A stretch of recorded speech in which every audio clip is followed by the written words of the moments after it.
Welcome back, guys, to another video on acids and bases. In this lesson, we are going to learn about the pH scale and how to calculate for both pOH and pH. So here on screen, we have a gradient that shows us the pH scale going from 0 to 14. 7 being neutral, anything less than 7 would be acidic, anything higher than 7 would be basic. And of course, the higher or the lower we get, so to the edges of the spectrum, the either acidity or basicity would increase. Now, we have a calculation that we associate with pH. And if you've been wondering what does pH actually stand for, it stands for hydrogen power, which is actually in French, but I'm not going to attempt to pronounce that. So basically, the pH is a negative logarithm of the hydrogen ion concentration. And vice versa also, the pOH would be the concentration of the hydroxide ion concentration. So if you think about it in this sense, what you're looking at is pH. So if you think about the pOH, we would then have the numbers opposite. So if we were talking about the pOH scale, we would go from 14 down to 0. So they're basically opposites of one another. So let's go ahead and move on to some important ideas. So in a given solution, if the concentration of hydrogen, here shown on red, is higher than the concentration of hydroxide, we would have an acid. Now, if the concentration of hydrogen is less than hydroxide, then we would have a base. But if the concentrations are equal, so they're in equilibrium, right, then we would consider that solution to be neutral.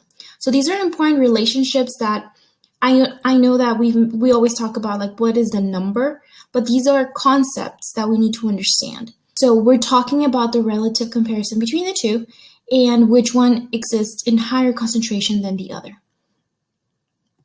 So I want to have this visual made available for you. Now, there's plenty of others that you can find online, so find one that is useful, that makes sense to you, but I like this one specifically because it shows me all the possible relationships that exist between hydrogen, pH, pOH, and hydroxide concentrations. So I'm just going to walk you through, and I'm going to point out some important things. The first is that we can use it, but we don't really need to use this section. So what I'm going to do is I'm going to show it to you here with this big X right in the middle, because that one calculation we really don't use, but it's there. So let's start with the acids.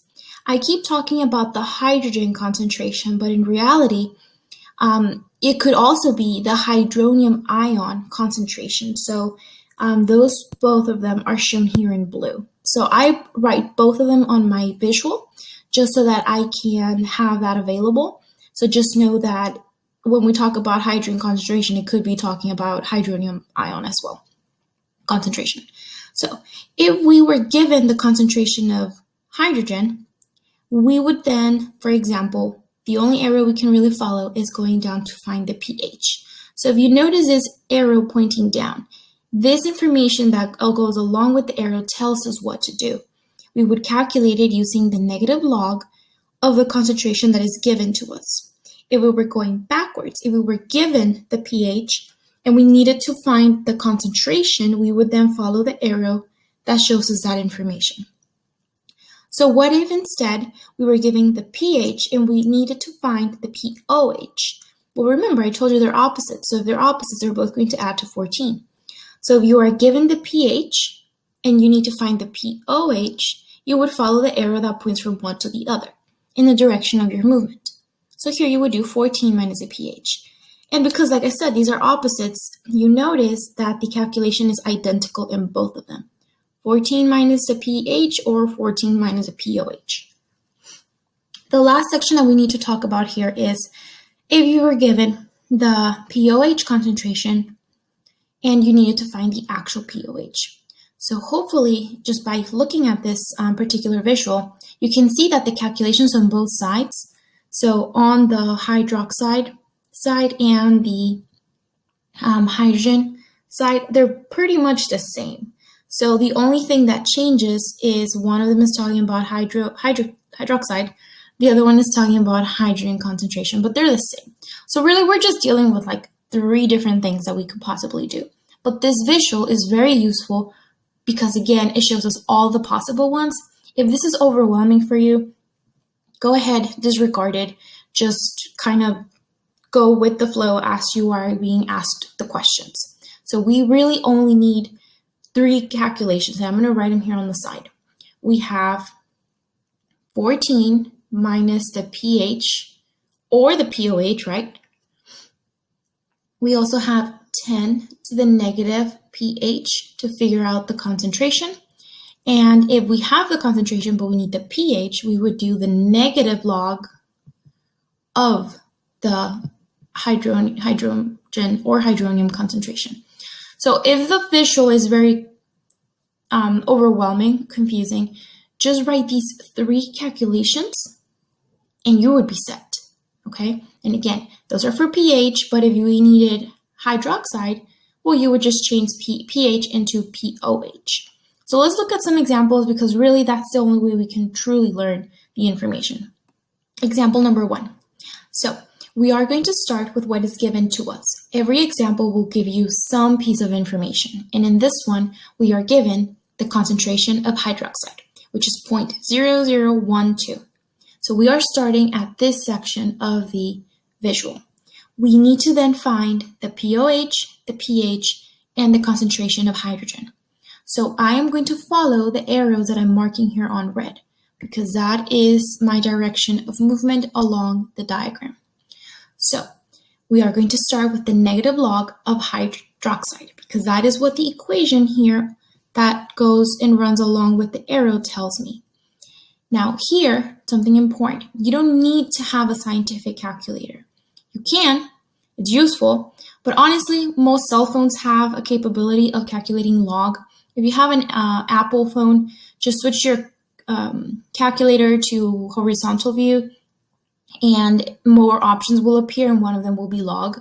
If you have an Android, you can actually download plenty of apps that have scientific calculators on them, including the one from the Texas Instruments, which is just basically like a digital TI calculator. Or you could just go on Google, find one online. There's plenty of them that will do the job. Okay, so let's go ahead and do that. I'm going to write in here on the screen exactly what I would type into my calculator. So to go from the concentration of hydroxide to the pOH, this is what we will do. We will take the negative log of the concentration that is given to us, which is 0.0012. And when I type that into my calculator, I get 2.92. Okay, so now I am standing here on my pOH, and now I want to find the pH. So the calculation that goes with the arrow in that direction is 14 minus the pOH, which would give me, so that would be 14 minus 2.92. That would give me 11.08. So that's my pH. One more thing I have to do now, it's the calculation for the acid concentration. And again, I just follow what the calculation tells me here on screen, and that would be 10 raised to the power of the pH. So we just figured out that the pH was 11.08, so you could just write 10 raised to the power of negative 11.08. Now, if you want to put that in the calculator, that is fine. You would just get a scientific notation number, and that is completely fine. So on the next slide, I'll show you what both answers are. But this last question here on screen is this an acid or a base? Well, at this point, we need to look at the pH. So specifically at this number right here, 11.08. And we know based on the pH scale that anything above 7 is a base. So this right here, we are dealing with a base. So on this next screen, I have the actual answers that are much, much cleaner so that you can look at them. And now let's go ahead and do 2 more examples just for practice. So in this question, I am given a different starting point. I am given the pH. So immediately I can just go ahead and answer this question here at the end. Is this an acid or a base? And because this is a 3.45 pH, I know immediately that this is an acid. But we still have to complete the other calculations. So I am starting here at the pH. Why there? Because that's the information that's given to me on the problem. Now, I have to figure out the calculation of the concentration of the acid, the concentration of the base, and pOH. So I'm going to have to follow different arrows. The one that goes up, the one that goes to the other sides. So let's just go ahead and get out the concentration of the acid out of the way. And I'm going to follow this calculation right here. 10 raised to the power of the negative pH. And again, I'm not going to put it in the calculator because, it's still a number.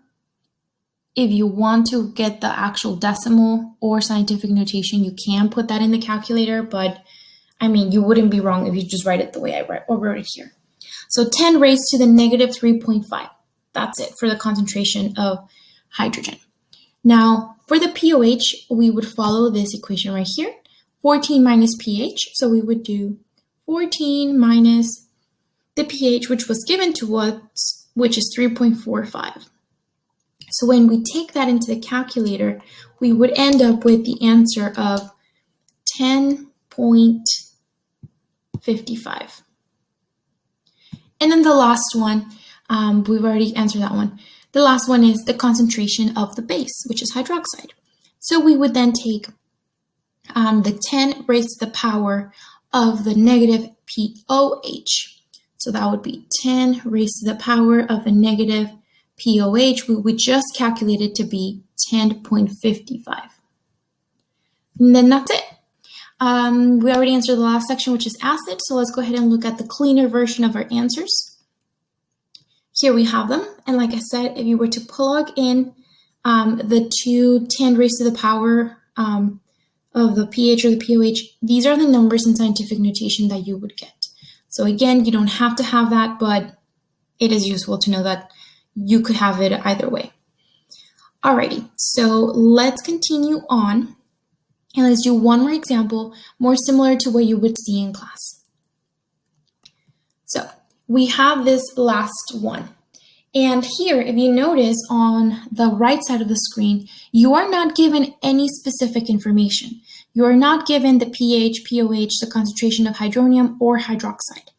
And that's not really an issue because you are given the concentration here on the side. Now, the question is that the concentration of hydronium or hydrogen, or is that the concentration of hydroxide?